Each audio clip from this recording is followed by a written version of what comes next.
Hi guys, welcome to the next video in this daily LRD practice series. थोड़ा break हो गया बीच में। I was outside, station से बाहर था मैं थोड़ा, and will begin, will continue with the same series, right? So as promised हम डे 60 पे पहुंच गए and from today onwards will be picking up Venn diagram, set based जितने प्रॉब्लम्स हो सकते हैं तो अच्छे प्रॉब्लम्स करेंगे एंड एक एक करके सारे कॉन्सेप्ट्स हम फिगर आउट करने की कोशिश करेंगे। मे बी कभी यूनिक वैल्यूज की हम बात कर रहे होंगे जैसे कि आज का सेट है, and maybe next time या next for 1 week I will planning कि हम सारा कुछ वेन डायग्राम पे कर रहे हो। So will take up Venn diagrams, minimization, maximization will be included in this particular series also. So let's start.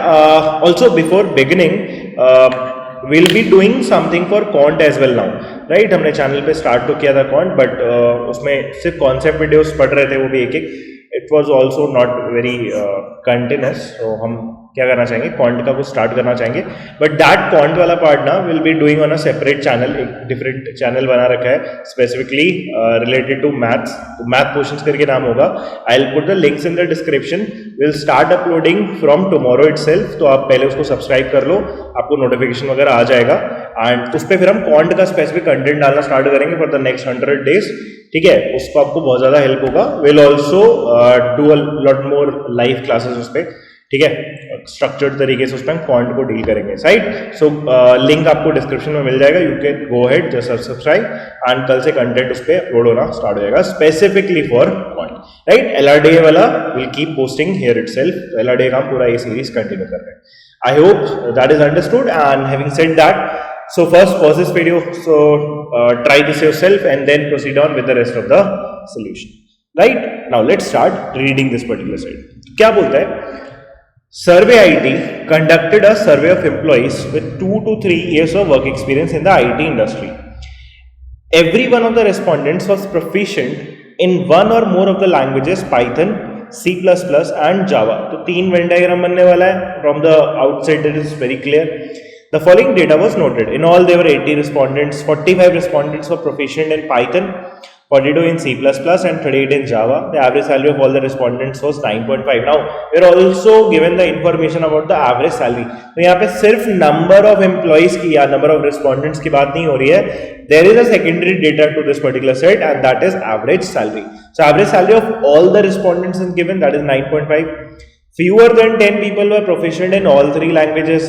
Among those proficient in exactly 2 languages, the number proficient in only C++ and Java was 25% less, and so, right? So we have data for the number of respondents as well, some relations. Obviously not everything is given unique from the word go. We'll have to figure out some numbers.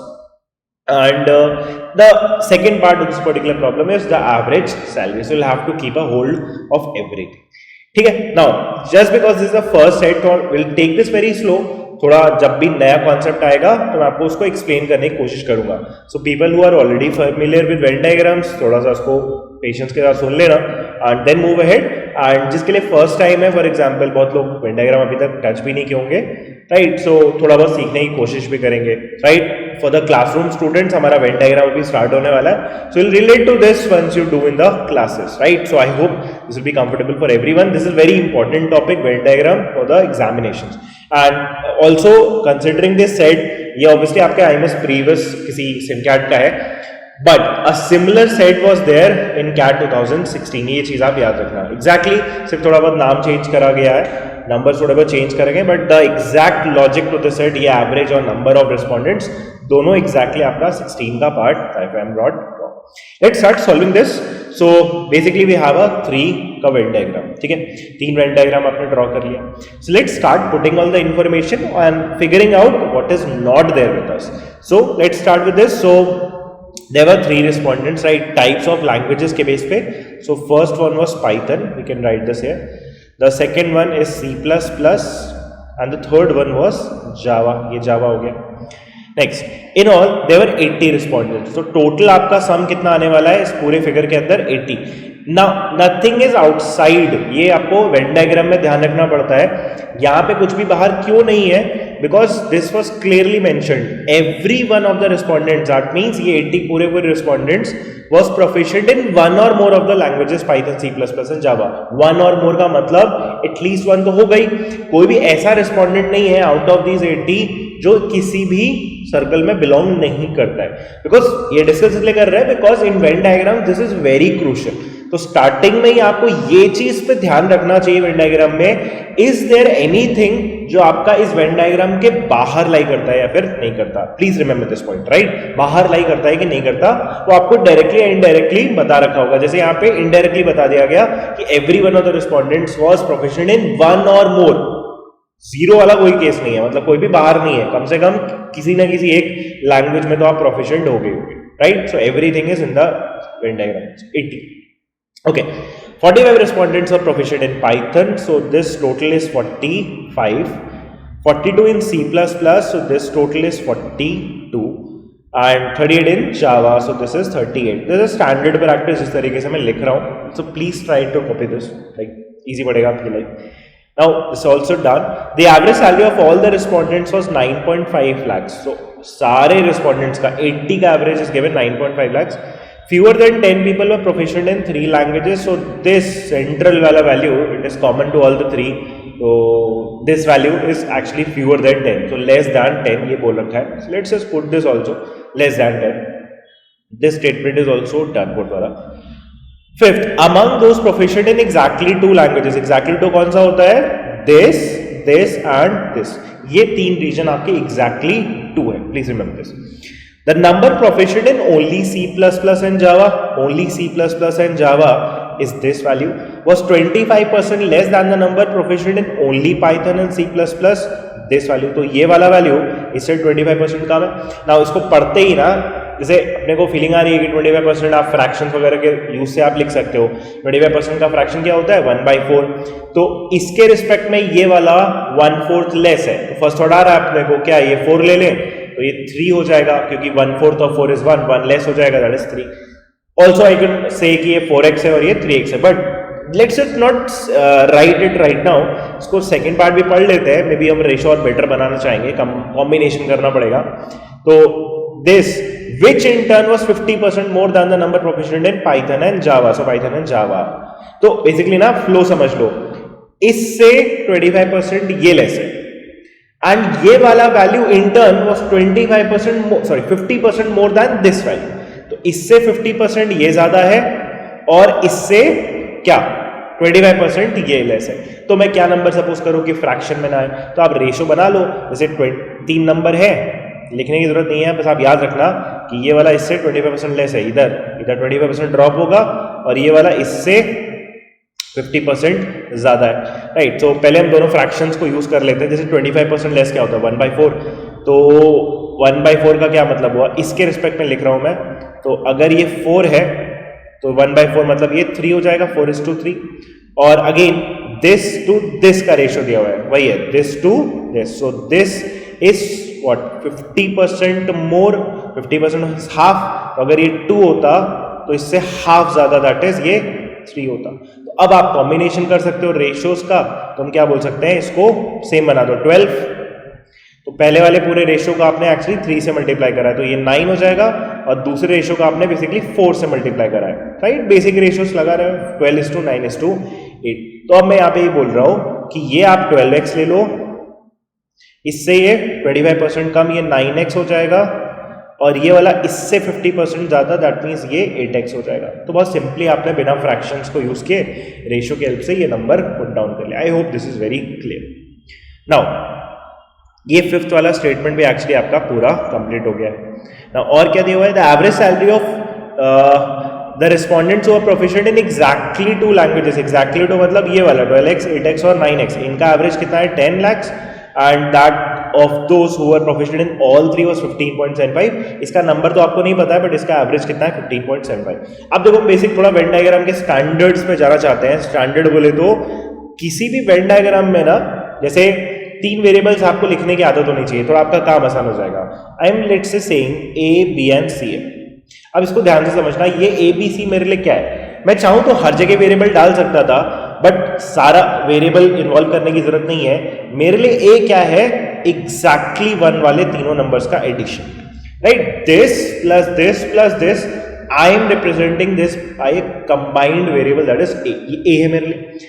B क्या है? Exactly 2 वाला मेरे लिए B होता है. And C क्या होता है? all 3, right? So this is exactly 1, this is exactly 2 and exactly 3 भी बोल सकते हो, all 3 भी बोल सकते हैं. इसको हम रिप्रेजेंट करना चाहते हैं A, B या C से. आई hope this is clear. Now हमारे पास ना कुछ स्टैंडर्ड इक्वेशंस हमेशा फॉर्म होता है, ये याद रखना, राइट? ये इस क्वेश्चन के लिए से वैलिड नहीं है, ये इन जनरल वैलिड है.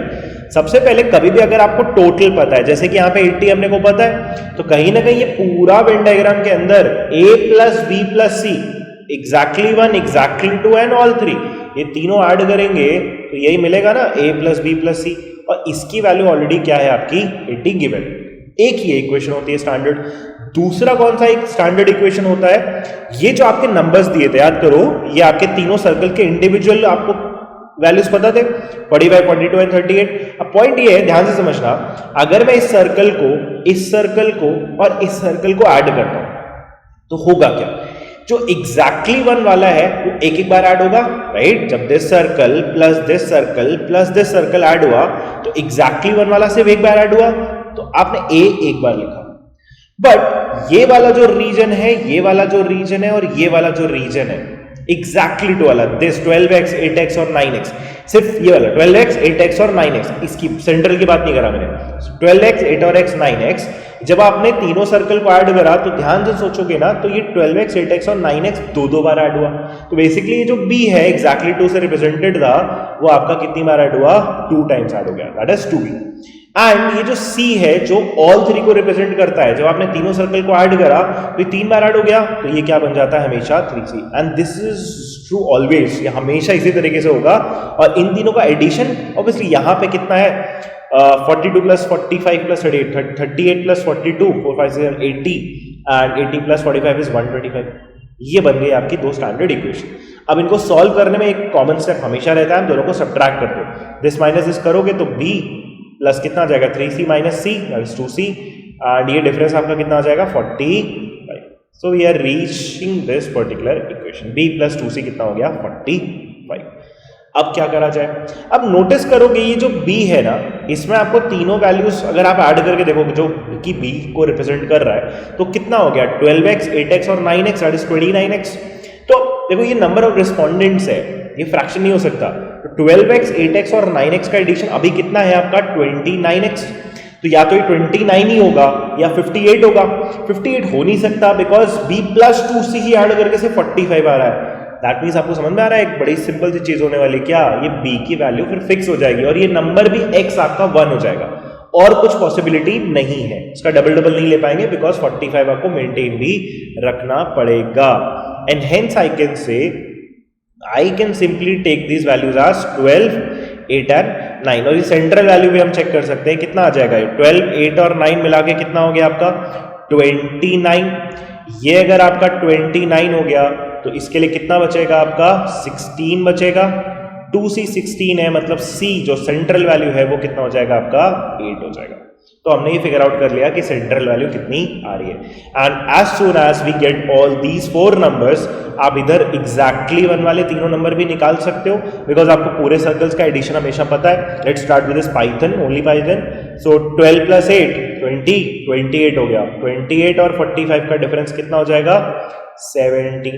सो इधर 17 आ जाएगा, राइट? 28 एंड 17, 45. नेक्स्ट 12, 8 is 20, 29 हो जाएगा. 29 के बाद कितना बचा 42 बनाने में 13. Next 8, 8 16 and 9, 16 and 9 is 25. 25 के बाद इधर कितना बच जाएगा 13. सो ये भी कितना आ गया आपका 13 ही आ गया, राइट? सो आई होप आपको ये चीज समझ में आई. तो let's just cross check this again. 12, 8 28 और 17 45 ये भी सही है. 12, 8 20 29 29 एंड 13 would be 42, सही है. 8, 8 16 16 and 9 is 25. 25 और 13 is 38. So this is satisfied. We have figured out all the numbers. तो पहले दो क्वेश्चन अगर आप नोटिस करोगे वो डायरेक्टली इसी से क्वेश्चन बना रखा है. How many respondents are proficient in only Python? So the answer would be 17 to the first problem. How many respondents were proficient in Java but not C++? So Java is this circle. C++ वाला नहीं होना चाहिए. So 8 plus 13 हो जाएगा, that is 21. So the answer to the first two problems are already done. अब start होगा वो average वाला logic for the next 2 problems. तो क्या दिया था, let's do this again. Notice करो इसमें एग्जैक्टली 1, एग्जैक्टली 2 और एग्जैक्टली 3, ऑल 3, इसी में आपका एवरेज भी अब आपको 2 का पता है, तीनों का मिला के पता है और आपको इनके नंबर्स भी पता है। क्या दिया है, ए बी सी में आपके नंबर ऑफ स्टूडेंट्स पता है आपका। एग्जैक्टली 1 वाला आपकी कितना हो जाएगा, इसको काउंट कर लो, 17 + 13 30 और 13 is 43। Exactly 1 are 43 respondents. Exactly 2 जो कि बी से रिप्रेजेंटेड है, कितना हो जाएगा, 12 + 8 20 29, so this is 29। And finally C all 3 वाला है, दैट इज 8, सिंपली 8। अब इसमें जो एवरेज है आप नोटिस करो, यहां पे दिया था आपका the average salary of all the respondents of proficient exactly 2 is 10, तो ये वाले का एवरेज आपका 10 है। who were proficient in all 3 was 15.75, so this is 15.75। इसका आपको नहीं पता है बट आपको ओवरऑल पता है। ओवरऑल आपको स्टार्टिंग में दिया था for all the 80 respondents is 9.5 lakhs। तो बेसिक आपका वेटेड एवरेज है, समझ में आ रहा होगा। 43 into x, so let's just write down 43x plus 29 into 10 is 290 plus 8 into 15.75, अब ये कितना होगा 15.75, 15 into 8 is 120, 75 into 8 7 8 56 by 40, so ये कितना आ जाएगा 600 और 6 एक्स्ट्रा तो 126, so this is 126। ये सब कुछ ऐड करके क्या होना चाहिए, 9.5 एवरेज है कितने लोगों का, सारे के सारे 80, तो 80 into 9.5, 80 into 9 कितना हो जाता है 720, 0.5 into 80 कितना हो जाता है 40, so 760। तो इनको सब्ट्रैक्ट कर लेते हैं, 760 290 दिस, तो कितना हो जाएगा 760 और ये दोनों मिला के कितना होगा समथिंग लाइक 6 और 2 9 1 1 2 3 416, राइट, 41 6, राइट। इनको सब्ट्रैक्ट कर दिया, 10 6 कितना आ गया 4 आ गया, 5 1 is also 4, 344, so 43x would be 344। x क्या लग रहा है मेरे को 8 लग रहा है, तो 8 into 3 24, 4 2 4 8 32 34, राइट। सो x की वैल्यू आप सॉल्व करोगे तो कितनी आ जाएगी आपकी 8 आ जाएगी। सो this is also done. That means ये वाला जो एक्चुअली क्वेश्चन ही वही है, what was the average salary in rupees of the respondents who were proficient in exactly one language। exactly one, ये जो x से एवरेज रिप्रेजेंटेड था ये कितना था 8, ऑब्वियसली किस में है ये लैक्स में, हर चीज लैक्स में थी, so this would be 8 lakhs, right। so I hope you got the logic to this particular problem as well। and finally let's read this also।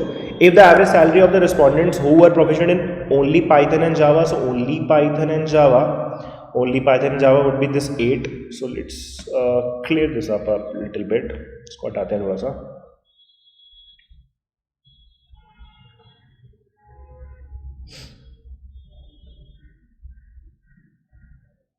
Right, तो only Python and Java is 8 people, इनका ये average कितना है 9.4, so basically you'll have to do the same thing I guess। and that of the respondents who are proficient in only C++ and Java, only C++ and Java is 9 people, in 9 का average कितना है 9.2। and finally what was the average salary in rupees in lakhs of the respondents who are proficient in only Python and C++, so only Python and C++ ही बचा है, and that means this 12, इन 12 का आपको average निकालना है। अब point ये है कि आपको इन सब का ओवरऑल भी पता है, ओवरऑल आपको स्टार्टिंग में पता था ये किसका है, एग्जैक्टली 2 वाला ना, तो एग्जैक्टली 2 वाले का कितना था आपका 10 ही तो था, सो 10 आपका ओवरऑल एवरेज है कितने लोगों का 29 लोगों का, तो इनका ओवरऑल मिला के कितना आना चाहिए, सम जो आना चाहिए 29 लोगों का एवरेज 10 है, दैट मींस 290 बन जाना चाहिए। Let's repeat the same process again, तो 8 into 9 is 72 और 0.4 into 8 4 32 3.2, so 75.2, then 9 into 9.2 9 and 81 हो जाएगा और 9 into 18 हो जाएगा 1.8, so 82.8, ये सब एडिशन में आना चाहिए, and plus of 12x, this has to give you what 290, इससे आपका x फिगर आउट हो जाएगा, कितना हो जाएगा 75.2 और 82.8, तो 0.2 और 8 मिला के तो आपका 1 हो जाएगा, तो ये 76 हो जाएगा, 76 और 82 कितना हो जाएगा 158, राइट, 158 इसमें से सब्ट्रैक्ट कर देंगे तो 12x की वैल्यू 158 सब्ट्रैक्ट होके कितनी आ जाएगी So this would be 132. So यहाँ से आपका बहुत छोटा हो गया, x की वैल्यू कितनी आ जाएगी 11. So यहाँ से x turns out to be 11. 12 1 12 and 12 1 12. 12 into 11 is 132. तो ये जो आपको फाइनल आंसर पूछा है ये कितना हो गया 11 lakhs. Right? So I hope this is particularly clear. So ये हो जाएगा 11 आपका lakhs. Right? So I hope you have understood this set. Thank you.